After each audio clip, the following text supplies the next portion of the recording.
en su carro. Para poder recibirlo del seguro, ella tuvo que escribir un reporte de lo que había pasado. Y lo siguiente es lo que ella escribió. Estaba retrocediendo con mi carro y no me di cuenta que había salido del asfalto y estaba sobre el césped del jardín. Crucé el césped, derrumbé una cerca de plantas, tumbé un tarro con basura y destruí el poste del buzón. Me salí de la acera y fui a chocar contra un automóvil de mi vecino y entonces me di cuenta que había perdido el control de mi vehículo. Muchas personas están fuera de control y ni siquiera lo saben. Y el estar fuera de control es lo que la Biblia llama las obras de la carne, porque o las obras del Espíritu o las obras de la carne controlarán nuestra vida. Por favor, busque Gálatas 5:19 y manifiestas son las obras de la carne. Espero que entienda que cuando la Biblia habla de las obras de la carne, no hace referencia a nuestro cuerpo físico, sino a nuestra naturaleza adámica, o sea, a nuestra naturaleza pecaminosa, que todos nosotros la heredamos desde nuestros antepasados. ¿Cuáles son las obras de la carne? Desde el verso 19 tenemos una larga lista de las obras de la carne, comenzando con adulterio. Y adulterio significa unión sexual con otra persona que no es su cónyuge. Y cuando usted vive en adulterio, vive bajo el control de la carne, o sea, vive una vida descontrolada. Segundo, fornicación.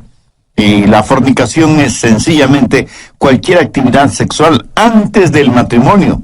La Biblia enseña sin dudas, sin titubeos, sin apologías y sin equivocación. Enseña la castidad prematrimonial y la fidelidad matrimonial.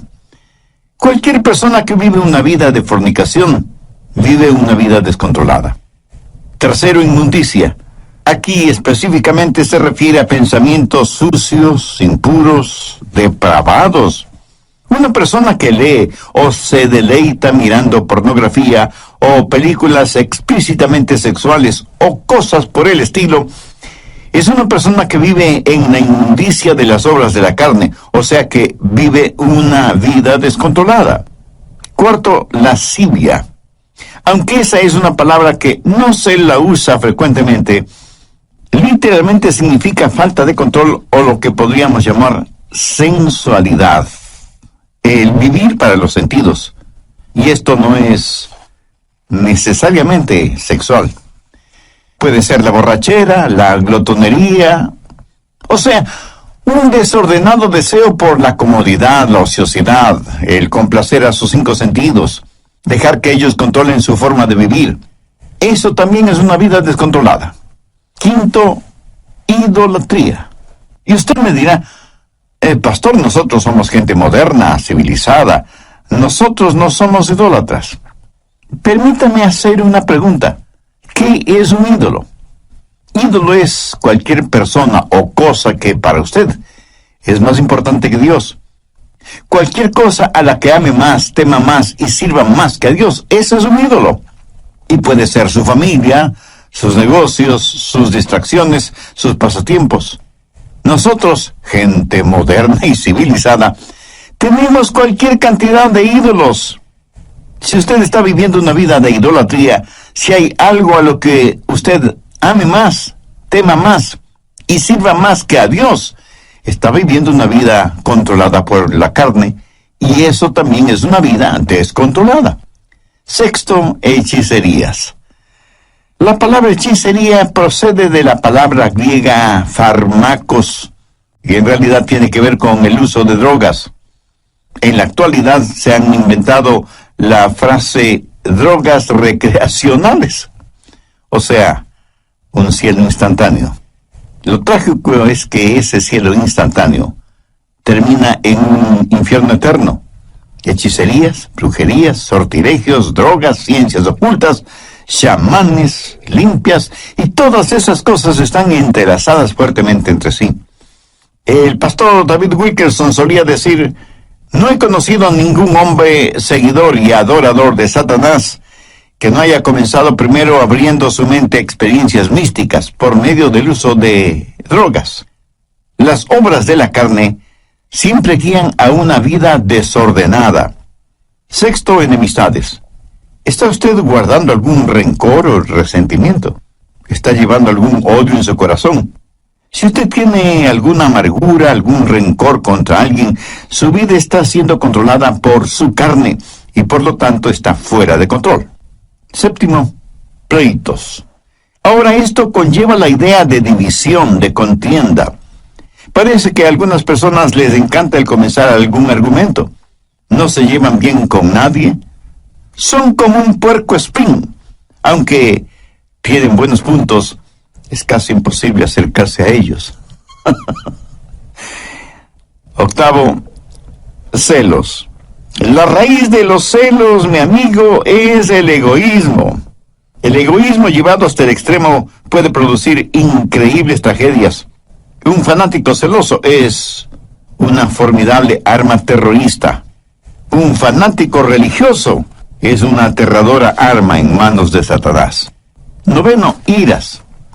Estas producen un incontenible deseo de venganza, un consumidor afán de desquite. Y no importa cuán bajo tengamos que descender tanto y en cuanto podamos saciar nuestra venganza y aplacar nuestra ira. El único problema es que la venganza nunca ha traído paz a los vengadores. Décimo, contiendas. Y esto tiene que ver con personas especializadas en fraccionar un grupo humano. Una iglesia, por ejemplo. Si las cosas no se hacen a su manera, también pueden causar fisuras en un hogar, en el vecindario o en la comunidad. Décimo primero, disensiones. La palabra sedición, derivada de disensión, literalmente significa estar aparte y hace referencia a personas que forman pequeños grupitos y enclaves porque piensan que son mejores que todos los demás. A veces son precursores de cultos, logias y hermandades que son muy selectivos en cuanto a su membresía se refiere. Décimo segundo, herejías. Las herejías invariablemente están relacionadas con las doctrinas falsas y no quieren adherirse a la palabra de Dios. Personas controladas por las obras de la carne en vez de ser controladas por las obras del Espíritu. Décimo tercero, envidias. Una persona envidiosa es una persona que no está satisfecha con lo que tiene. Posee un espíritu de codicia. Carece de un espíritu de agradecimiento. Y no es que únicamente quiere más, sino que quiere tener más que todos los demás. Décimo cuarto, homicidios. Y no faltará quien inmediatamente pensará, qué bueno que yo no soy un asesino. Cuando Jesús interpretó no la letra de la ley, sino el espíritu de la ley, dijo que si tenemos odio, rencor, venganza en el corazón contra alguien, somos homicidas, sin necesidad de disparar un arma o de utilizar un puñal. Décimo quinto, borracheras. Esto no hace referencia al hecho de beber cerveza o licores hasta perder el sentido, sino a la realidad de que nuestra mente ha sido narcotizada, insensibilizada. Significa que tiene un impedimento en su capacidad mental. Así como el alcohol y las drogas son un impedimento moral y ético para quienes usan esos venenos. Décimo sexto, orgías. Hay gente que parece que están de fiesta todo el tiempo. Fiesta en el sentido mundano, tratando de silenciar la voz de sus conciencias, tratando de escapar de la realidad, hundiéndose en las indulgencias de los entretenimientos, incapaces de no tener nunca un pensamiento serio, puro, agradable. Las orgías no son solo materiales, sino también intelectuales y espirituales. Pablo termina esta lista diciendo, y cosas semejantes a estas. Está diciendo que todas estas son señales de una vida no controlada por el Espíritu, o sea, una vida fuera de control. ¿Cuál es el resultado? Tiempo perdido, cuerpos debilitados, pensamientos torcidos y vidas totalmente destrozadas. Gálatas 5:22 dice, mas el fruto del Espíritu es amor, gozo, paz, paciencia, benignidad, bondad, fe, mansedumbre, templanza. Contra tales cosas no hay ley. La palabra templanza significa estar bajo control. pero en este caso, estar bajo control del Espíritu Santo. Mi amigo, mi amiga, ¿quién está en control de su vida? Al respecto, hay algunas cosas importantes que debemos saber. Primero, cómo vivir una vida controlada por el Espíritu. Gálatas 5:13. Porque vosotros, hermanos, a libertad fuisteis llamados, solamente no uséis la libertad como ocasión para la carne, sino servíos por amor los unos a los otros. Y en el siguiente versículo, Pablo nos dice cuál es el estándar del amor. Porque toda la ley en esta sola palabra se cumple. Amarás a tu prójimo como a ti mismo. Ese es el estándar legal. Y si queremos saber si estamos viviendo una vida de acuerdo a los parámetros de Dios, solo tenemos que hacernos la pregunta, ¿amo a los demás como me amo a mí mismo? El estándar de una vida autocontrolada o una vida controlada por el Espíritu es la ley. Pero la medida de eso es el amor. Hay tres maneras de mirar esto de la ley. Algunos ven la ley como su enemiga. La carne les dice, no tengas nada que ver con ninguna clase de ley. La carne no quiere que nadie ni nada le sujete. Quiere hacer lo que le plazca. Eso es lo que se llama libertinaje. Otras personas miran a la ley como su amo. Y Pablo predica contra eso porque quienes viven bajo la ley están siempre luchando, pero nunca alcanzan la victoria. Saben lo que dice la ley. Saben que la ley es buena y justa, y por eso tratan de vivir bajo la ley, aunque eso les cueste la vida. Y quienes viven de esa manera, bajo la ley, son legalistas.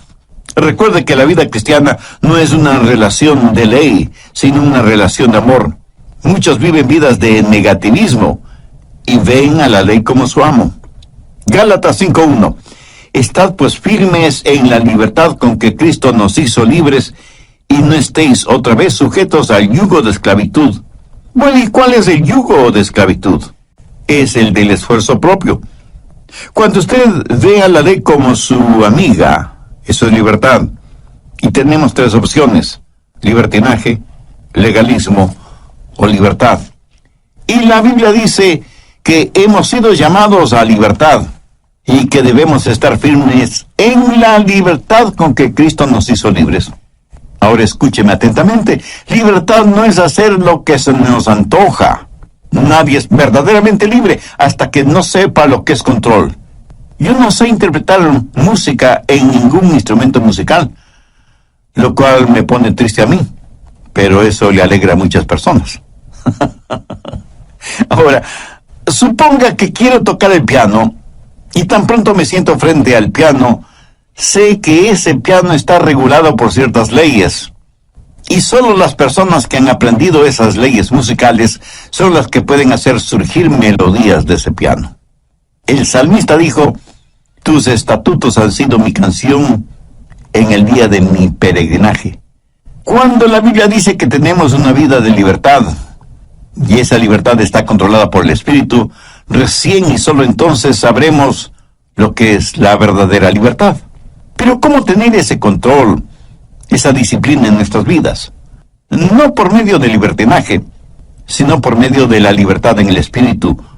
Nuestras vidas necesitan estar bajo control, pero no bajo nuestro propio control, porque eso lo único que producirá será libertinaje, sino bajo el control del Espíritu para tener libertad. Pero aún el parámetro de la libertad no es suficiente. Necesitamos fortaleza. ¿Dónde tener la fortaleza para vivir una vida controlada por el Espíritu? Bien, veamos Gálatas 5, versos 16 y 17. Digo pues, andad en el Espíritu, y no satisfagáis los deseos de la carne, porque el deseo de la carne es contra el Espíritu, y el del Espíritu es contra la carne, y estos se oponen entre sí, para que no hagáis lo que quisierais. Verá, parte de mi naturaleza es carnal, y parte de mi naturaleza es espiritual, cuando he nacido de nuevo. Y estas dos naturalezas están dentro de mí, y lo mismo pasa en usted, ¿verdad? Y el Espíritu Santo dice a nuestro espíritu, vive para Dios y vive victoriosamente. Es una especie de guerra civil dentro de nosotros. y por nosotros mismos no podemos tener la victoria. Entonces, ¿qué hacer? Verso 16. Andad en el Espíritu y no satisfagáis los deseos de la carne. Note que no dice satisfaced los deseos de la carne para que podáis andar en el Espíritu. Eso es legalismo. Y es el sendero por el cual caminan millones de seres humanos. Si alguna lección espiritual he aprendido y sigo aprendiendo, es que no puedo caminar en el Espíritu si lo que me interesa es complacer los deseos de la carne. La santidad no es el camino hacia Cristo. Cristo es el camino hacia la santidad. ¿Dónde conseguir esa clase de fortaleza? Gálatas 5:18. Pero si sois guiados por el Espíritu, no estáis bajo la ley. El ser guiados por el Espíritu significa que yo voluntariamente busco la guía del Espíritu porque quiero caminar voluntariamente en el Espíritu.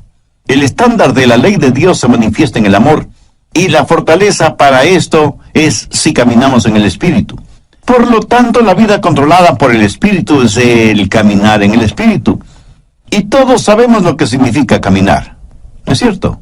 Pero pensemos sobre esto un poquito más. Primero, el empezar a caminar.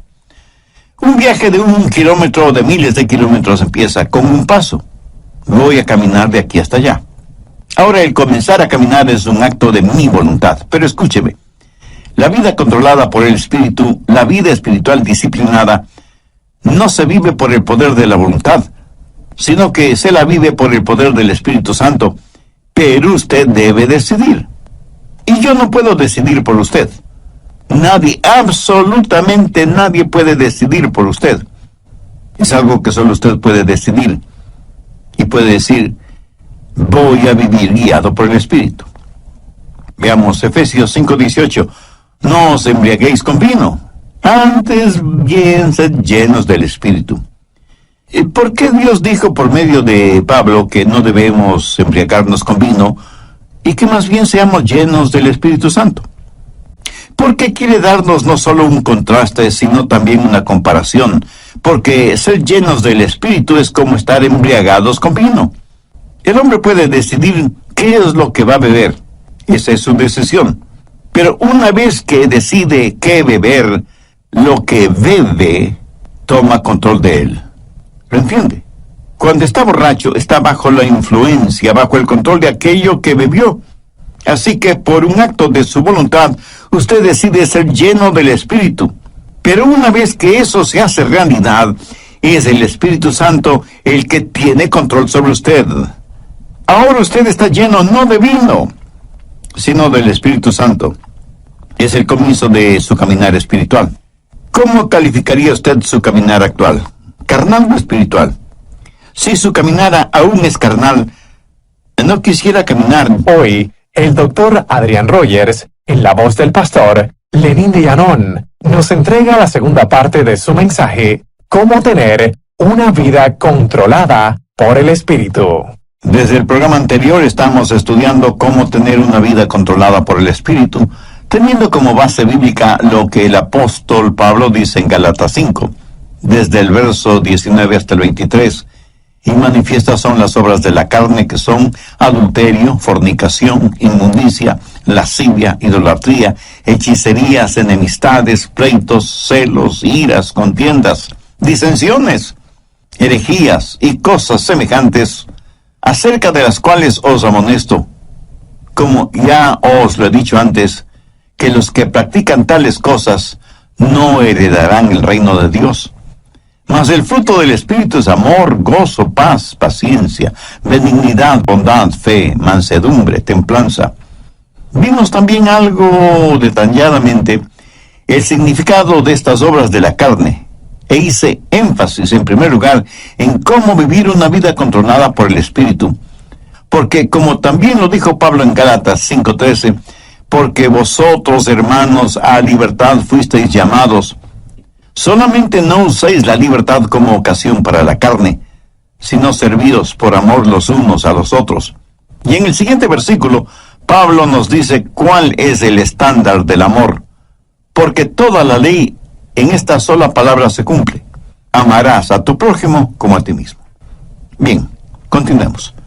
Segundo, la circunferencia de su caminar. ¿Qué significa caminar en el Espíritu? Note que no dice caminar con el Espíritu. Tampoco dice caminar siguiendo al Espíritu.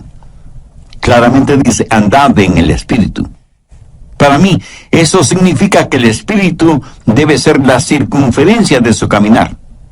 Por ejemplo, si yo le dijera a usted, camine en este edificio, significa que usted debe estar en ese edificio. El perímetro del edificio es la circunferencia dentro de la cual usted puede caminar. Si usted se sale del edificio, ya no estará en el edificio. Espero que lo entienda. Todos los países del mundo tienen sus fronteras. Para poder viajar de un país a otro, usted necesita un pasaporte con la visa respectiva. Y con eso usted puede viajar libremente de un país a otro. Pero a veces los países, por motivos de seguridad interna, cierran sus fronteras. Y uno puede llegar hasta la frontera, pero no puede pasar la frontera. Esa frontera es el límite de su caminar o de su viaje. Por analogía, el Espíritu Santo de Dios debe ser el elemento en el cual usted camina. El Espíritu debe ser el medio ambiente de su vida. Usted como que se encierra, se cubre, se cobija con el Espíritu Santo de Dios. ¿Está usted haciendo eso? Le puedo asegurar que su carne no quiere que haga eso. ¿Sabe por qué? Porque la carne le dirá, mira, no seas tonto. Fuera del Espíritu Santo puedes tener placeres y hacer cosas que necesitas para ser feliz. Escúcheme, una persona que tiene su vida controlada por el Espíritu Santo ha llegado a una conclusión terminante. No hay nada que valga la pena fuera de Jesús. Cuando usted pueda decir eso, es que está caminando en el Espíritu. No hablo del hecho real de que usted tiene que comer, dormir, trabajar, descansar, gozar de vacaciones y todas estas cosas. Todas estas cosas usted las necesita ver dentro del contexto de que el Espíritu Santo de Dios está guiando y dirigiendo su vida. Usted debe aprender a caminar dentro de la circunferencia y los parámetros del Espíritu Santo. Y cuando usted se salga de esa circunferencia, el Espíritu Santo le dirá, mire, estás cruzando el límite. Y usted retrocede y se arrepiente. Eso, mi amigo, es una vida controlada por el Espíritu Santo de Dios. Tenemos entonces el comienzo de nuestro caminar, la decisión del paso que vamos a dar y la circunferencia dentro de la que podemos caminar en el Espíritu. Pero todavía hay algo muy importante. Tercero, la continuación de nuestro caminar. Gálatas 5:16 dice, digo pues, andad en el Espíritu. Andad, en el original griego, conlleva la idea de mantenerse caminando. ¿Pero qué es caminar? Sencillamente una serie de pasos. Y aunque comienza con una decisión, no se detiene allí. La vida controlada por el Espíritu es una crisis que comienza con lo haré, pero es seguida por un proceso realizado un paso a la vez. Lo dije ya hace algunos minutos. Un viaje de 1 kilómetro o 1000 kilómetros comienza con el primer paso. Pero usted no se detiene después del primer paso, sino que sigue caminando paso por paso sin detenerse. Digo, si es que usted quiere llegar a alguna parte. Dicen que muchos caminan muy aprisa para llegar a un lugar que no conocen. Y estando ahí, no saben qué hacer. Despistados. Anota al margen Colosenses 2:6. Este es un versículo clave en una vida controlada por el Espíritu. Si usted está cansado y enfermo de las obras de la carne, si quiere tener la libertad y el gozo de pertenecer a los hijos de Dios, quiero que grabe en su mente y en su corazón Colosenses 2:6. Por tanto, de la manera que habéis recibido al Señor Jesucristo, andad en Él. Mi amigo, es muy importante que usted entienda bien esto. Si usted ha recibido al Señor Jesucristo en su vida, debe caminar en Él. Si yo le pregunto a usted si ya es salvo, y usted me responde afirmativamente, tácitamente me está diciendo que ya ha recibido al Señor Jesucristo como su Salvador. Por favor, escúcheme con atención. Si eso es cierto, o sea que usted ya es salvo o salva, entonces quiere decir que usted está caminando en Él. Bien, ¿me permite hacerle una pregunta? ¿Cómo recibió usted al Señor Jesucristo? Y probablemente usted me dirá, porque me arrepentí de mis pecados y deposité toda mi confianza y fe en Él. Muy bien, por arrepentimiento y fe. ¿Qué es lo que dice Pablo en Colosenses 2:6? Por tanto, de la manera que habéis recibido al Señor Jesucristo, andad en Él. Entonces, ¿cómo puede usted vivir una vida victoriosa? De la misma forma en que recibió a Cristo, por arrepentimiento y fe. Que note las tres últimas palabras del verso 6. Andad en Él. Y andad quiere decir caminar. Y el caminar se lo realiza un paso a la vez. Y usted necesita sus dos piernas para caminar. No sé si se habrá dado cuenta, pero cuando caminamos estamos desbalanceados por fracciones de segundo cuando levantamos una pierna antes del siguiente paso. Le puedo asegurar que si usted está caminando y se queda con una pierna levantada por breves segundos, a menos que usted tenga un excelente sentido del equilibrio, terminará cayéndose.